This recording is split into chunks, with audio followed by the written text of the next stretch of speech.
നമസ്കാരം. ഈ നമ്മുടെ ട്രഷറി മരവിപ്പിച്ചിട്ടിരിക്കുകയാണ് ഈ സർക്കാർ. അതായത് 1 ലക്ഷം രൂപയിലധികം തുക നമുക്ക് ട്രഷറിയിൽ നിന്ന് മാറിയെടുക്കാൻ കഴിയില്ല. അതാണ് ഇപ്പോഴത്തെ നമ്മുടെ കേരള ട്രഷറിയുടെ അവസ്ഥ. ആലോചിച്ച് നോക്കുക. രാജ്യത്തെ ഏതെങ്കിലും സംസ്ഥാനങ്ങൾ ഇത് അറിഞ്ഞു കഴിഞ്ഞാലുള്ള അവസ്ഥ.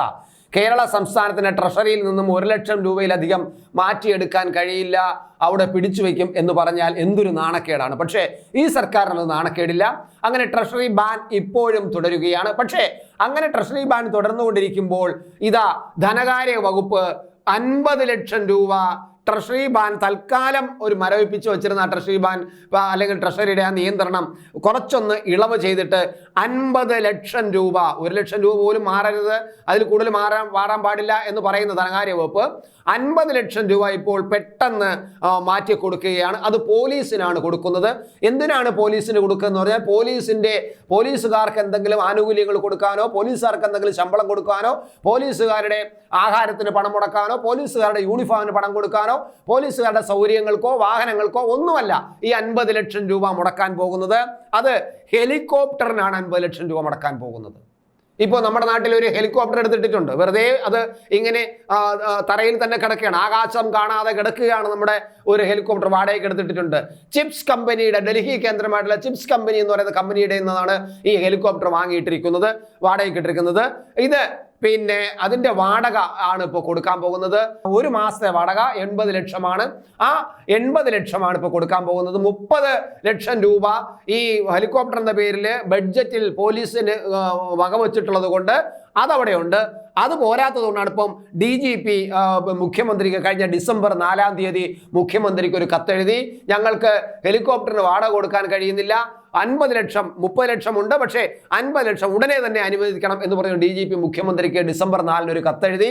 കത്ത് മുഖ്യമന്ത്രി കിട്ടി നിമിഷങ്ങൾക്കകം തന്നെ ഉടൻ തന്നെ പിന്നെ നിർദ്ദേശം കൊടുത്തു ധനകാര്യ വകുപ്പിന്, നിങ്ങൾ 50 ലക്ഷം രൂപ ഉടനെ പോലീസിന് കൊടുത്തേക്കൂ എന്ന്. അങ്ങനെ ധനകാര്യ വകുപ്പ് 50 ലക്ഷം രൂപ പോലീസിന് കൊടുക്കാൻ ഉത്തരവിറക്കുകയും ചെയ്തു. അപ്പോൾ നമ്മൾ ഈ പറയുന്ന ഈ ട്രഷറി നിയന്ത്രണമൊക്കെ അവിടെ നിന്ന് എങ്ങനെ പെട്ടെന്ന് അങ്ങ് മാഞ്ഞുപോയി. ഈ 50 ലക്ഷം രൂപ ട്രഷറിയിൽ നിന്ന് പുറത്ത് കടന്നതോടുകൂടി ഉടനെ തന്നെ ട്രഷറി വീണ്ടും അടച്ചു. ഇപ്പോഴും 1 ലക്ഷം രൂപയിലധികം നമുക്ക് ആർക്കും മാറാൻ കഴിയും. നമുക്കൊന്ന് പറയാം, നമുക്ക് 1 ലക്ഷം രൂപ പോയി മാറേണ്ട കാര്യമില്ല. പക്ഷേ സർക്കാരിന് വേണ്ടി പണിയെടുത്ത കോൺട്രാക്ടർമാരുണ്ട്, കരാറുകാരുണ്ട്. റോഡ് നന്നാക്കുകയും അതുപോലെ സർക്കാരിൻ്റെ ചില സ്ഥാപനങ്ങൾ നന്നാക്കുകയും സ്കൂൾ നന്നാക്കുകയും അങ്ങനെ നിരവധി പ്രവർത്തനങ്ങൾ നടത്തിയിട്ടുള്ള, നിർമ്മാണ പ്രവർത്തനങ്ങൾ നടത്തിയിട്ടുള്ള കരാറുകാരുണ്ട്.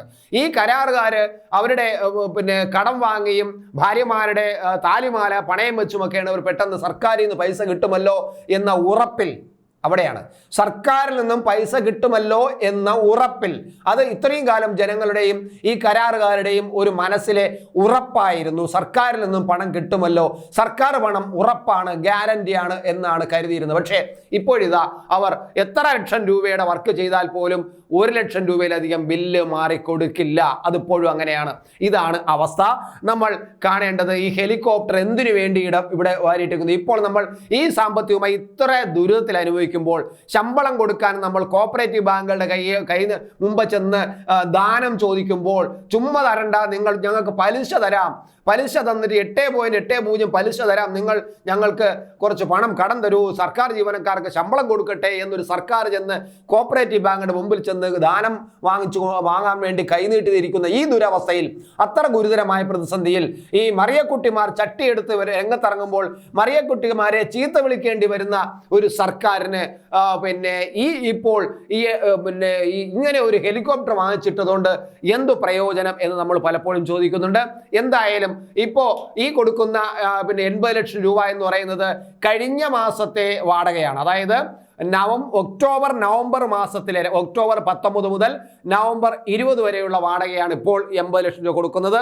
ഇത് കിട്ടിക്കഴിഞ്ഞാൽ പോലീസ് കിട്ടി, ഇത് ഹെലികോപ്റ്ററുകാർക്ക് കൊടുത്തു കഴിഞ്ഞാൽ ഉടനെ തന്നെ പോലീസ് വീണ്ടും ഇപ്പോഴവർ അടുത്ത മാസത്തെ കൂടെ വേണമെന്ന് പറഞ്ഞുകൊണ്ട് ഹെലികോപ്റ്ററിൻ്റെ ചിപ്സ് കമ്പനിക്കാർ ഇങ്ങനെ സമ്മർദ്ദം ചെലുത്തിക്കൊണ്ടിരിക്കുകയാണ്. അപ്പോൾ ഉടനെ തന്നെ അടുത്ത കത്ത് വരും. അപ്പോഴേക്കും മുഖ്യമന്ത്രി വീണ്ടും ഉടനെ തന്നെ ധനകാര്യ വകുപ്പിന് കർശന നിർദ്ദേശം കൊടുക്കും. ധനകാര്യ വകുപ്പ് വീണ്ടും 50 ലക്ഷം കൊടുക്കും. അപ്പോൾ ഇപ്പോൾ ഇനി അടുത്തത് നവംബർ മുതൽ ഡിസംബർ വരെയുള്ള, അതായത് നവംബർ 19 മുതൽ ഡിസംബർ 20 വരെയുള്ള കാലഘട്ടത്തിലെ വാടകയും കൂടെ ഇപ്പോൾ ഉടനെ തന്നെ അടുത്ത ആഴ്ച തന്നെ കൊടുക്കും എന്നാണ് അറിയുന്നത്. അപ്പോൾ നമ്മളുടെ കയ്യിൽ കാശില്ലെങ്കിലും, നമുക്ക് പെൻഷൻ തന്നില്ലെങ്കിലും, നമ്മുടെ സാധനങ്ങൾക്കെല്ലാം വില കൂടിയാലും ഹെലികോപ്റ്ററിന് പൈസ, പറക്കാത്ത ഹെലികോപ്റ്ററിന് ഇങ്ങനെ കോടികൾ വാരി കൊടുത്തുകൊണ്ടിരിക്കട്ടെ ഈ സർക്കാർ. എന്തൊരു നല്ല സർക്കാർ.